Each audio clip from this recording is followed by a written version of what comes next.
പോണൊരു ആയതുകൊണ്ട് സത്യസന്ധരാന്ന് ഓർക്കൂ. 2 അയൽവക്കത്തുള്ള വീട്ടുകാരാണ് കൊളാട്രൽ സെക്യൂരിറ്റിക്ക് സ്ഥലം നിന്നത്. നിങ്ങൾ കേട്ടാൽ വിശ്വസിക്കും പ്രിയപ്പെട്ടവർ. അതും ഈ മറിയാമ്മ ചേച്ചി ആ കൊണ്ട് തന്ന ചേച്ചിയുടെ ഭർത്താവ് ഒരാള്. അതുകൊണ്ട് തളരേണ്ട ആവശ്യമില്ല. ജീവിതത്തിൽ പ്രതിസന്ധികളുണ്ടാവും, പ്രശ്നങ്ങളുണ്ടാവും, പ്രയാസങ്ങളുണ്ടാവും. പക്ഷെ തളരാൻ പരിപാടിയുള്ളവന് എന്നും ഏതെങ്കിലും കാരണം പറഞ്ഞ് തുറന്നുകൊണ്ടിരിക്കാം. സമയം നീണ്ടുപോയില്ലേ മാഡം? പറഞ്ഞു ചോദിച്ചോളൂ.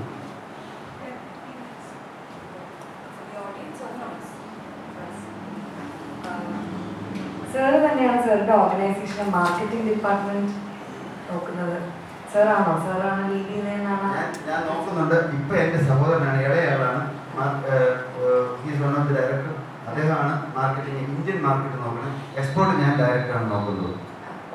സാറ് ഇവിടെ ഇരിക്കുന്ന ഓഡിയൻസിന് വേണ്ടിയിട്ട് സാറിന് ഒരു ഓപ്പർച്യൂണിറ്റി കണ്ട് സാർ ആ മാർക്കറ്റിലേക്ക് ഇറങ്ങി ചെന്ന് അവിടെ മാർക്കറ്റിംഗ് ചെയ്ത് സക്സസ്ഫുൾ ആയ ഒരു നിങ്ങളുടെ ഒരു ബിസിനസ്സിലെ ഒരു എയ്ഡ് ഞങ്ങളുമായിട്ടൊന്ന് ഷെയർ ചെയ്യും.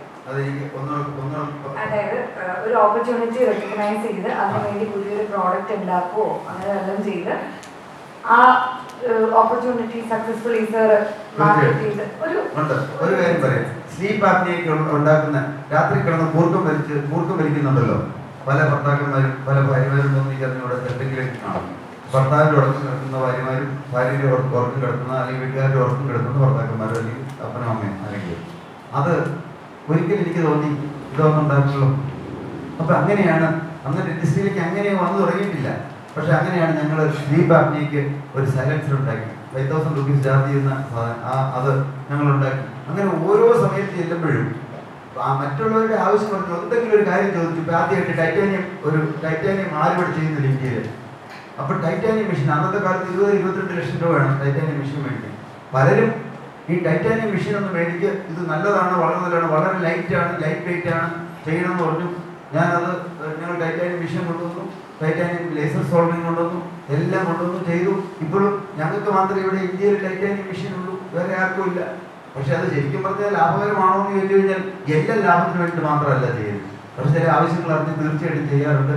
അതിന് പണം ഒരിക്കലും നോക്കാറില്ല, ലാഭം മാത്രം നോക്കിയല്ല ബിസിനസ് ചെയ്യുന്നത്. ഒരിക്കൽ ചില സമയത്ത് ചിലപ്പോൾ നഷ്ടങ്ങൾ, ചെറിയ നഷ്ടങ്ങളെല്ലാം വന്നാലും അതെല്ലാം കണ്ടുപിടിക്കേണ്ടതായിട്ട് വരും. അങ്ങനെയും ചെയ്യാറുണ്ട്. ഓഡിയൻസിന്റെ ബെനിഫിറ്റിന് വേണ്ടി പറയണം. മേളിൽ സാർ വന്ന് ഇരുന്ന് ഇന്റർവ്യൂവിന് മുമ്പ് സംസാരിക്കുമ്പോൾ മലയാളത്തിൽ സംസാരിക്കാന്നൊരു ഡിസ്കഷൻ ഉണ്ടായിട്ട് സാർ പറഞ്ഞു November 1st, 2017 സാർ ഒരു ഇംഗ്ലീഷിൽ ഇന്റർവ്യൂ കൊടുക്കാൻ സാറിനെ തന്നെ പ്രാപ്തനാക്കിയിരിക്കുമെന്ന്. ഇതിനു മുമ്പ് ഒരു കോൺഫറൻസ് പേപ്പർ ഒരു വളരെ സെലിബ്രേറ്റഡ് ആയിട്ടുള്ള HR മാനേജർ പറഞ്ഞു കേട്ടിട്ടുണ്ട്. എല്ലാ ആഴ്ചയും കഴിഞ്ഞ ആഴ്ച ചെയ്യാത്തതോ പഠിക്കാത്തതായിട്ടുള്ള ഒരു കാര്യം നമ്മൾ പഠിക്കണം. എന്നാൽ എത്ര പ്രായമായിട്ടുണ്ടെങ്കിലും നമ്മുടെ ജീവിതത്തിൽ മുൻപോട്ടൊരു മൊമെന്റം ഉണ്ടാവണമെന്ന്. ഇത്രയൊക്കെ അച്ചീവ് ചെയ്തിരിക്കുന്ന ഈ sir he wants to equip himself to give an English speech and for that വളരെ ക്ലിയർ ആയിട്ടുള്ള ഒരു ടൈം ലൈൻ അദ്ദേഹം ഫിക്സ് ചെയ്തിട്ടുണ്ട്. സർ ഇങ്ങനെയാണ് എല്ലാ കാര്യങ്ങളും. തീർച്ചയായിട്ടും അങ്ങനെ തന്നെയാണ്.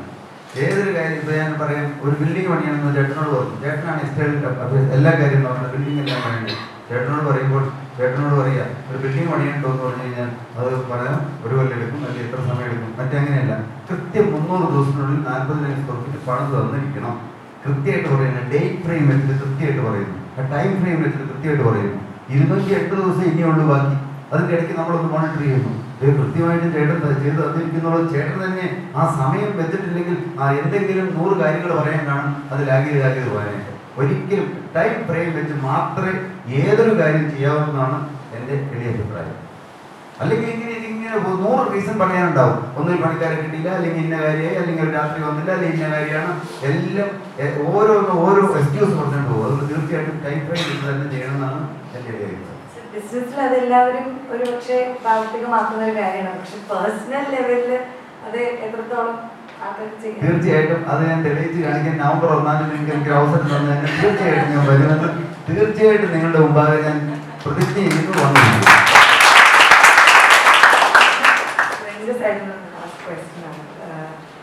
വളരെ കഷ്ടത നിറഞ്ഞ ഒരു ഭാഗ്യം.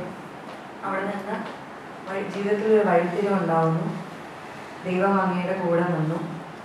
പിന്നെ അവിടെ നിന്ന് സാധിച്ചിരിക്കുന്ന എല്ലാ കാര്യങ്ങളും താങ്കളുടെ വിഷനും താങ്കളുടെ അർപ്പണബോധവും മനോഭാവവും എല്ലാം കൊണ്ടാണ് ഈ പൊസിഷനിൽ എത്തിയിരിക്കുന്നത്. ഇപ്പോൾ താങ്കൾ ബാക്കിയുള്ളവരെ സഹായിക്കാൻ പറ്റുന്ന ഒരവസ്ഥയിലാണ് ഇരിക്കുന്നത്.